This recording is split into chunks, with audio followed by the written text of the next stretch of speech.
Mercredi 21 mai, Greenpeace a mené une opération dans le parc marin du Golfe du Lion au large de Perpignan. L'objectif, c'est d'interpeller le gouvernement pour avoir un engagement pour une protection renforcée dans les aires marines protégées, et notamment avec la demande de l'interdiction du chalutage de fond dans toutes les aires marines protégées françaises. Entre 6h30 et 10h du matin, l'ONG a mis à l'eau 15 blocs de pierre depuis son navire l'Arctic Sunrise. Immergés à près de 3000 des côtes, ces blocs sont destinés à empêcher le passage des chaluts de fond. On est ici sur un sol, sur un fond sédimentaire, c'est de la vase et du sable.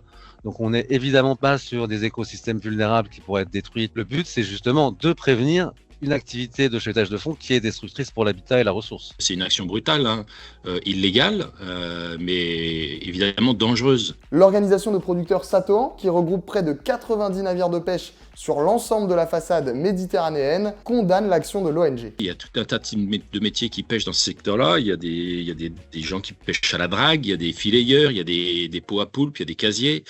Tout type de métiers sont concernés par ces rochers. Évidemment, le risque, c'est une croche, un chavirage, avec des risques pour le matériel, pour le bateau et pour les marins, avec évidemment des pertes d'activité. Enfin bon, c'est très lourd, c'est une activité, c'est une mesure très brutale. Si c'est la première fois en Méditerranée que Greenpeace mène cette action, elle avait déjà largué des blocs similaires en Manche en 2022. Aujourd'hui, on a une position sur les aires marines protégées qui est en fait en dehors des critères et des standards internationaux.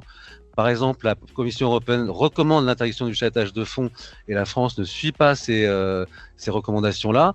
Et du fait, on a dû passer à l'action et finalement nous-mêmes montrer qu'on peut protéger pour faire évoluer la position du gouvernement juste à 15 jours de la conférence des Nations Unies qui se tiendra à Nice. L'OP Satoan prône de son côté la concertation et le dialogue et assure déjà travailler en ce sens. On essaie de travailler intelligemment avec un certain nombre d'ONG avec lesquelles on bosse bien. On travaille aussi très bien avec le parc naturel marin du Golfe du Lion pour définir justement des zones de protection renforcées, des zones de protection strictes. Mais ça passe par la concertation, de la discussion. Et là, évidemment, on ne comprend pas tout à fait, pas du tout, même l'action de Greenpeace qui est brutale.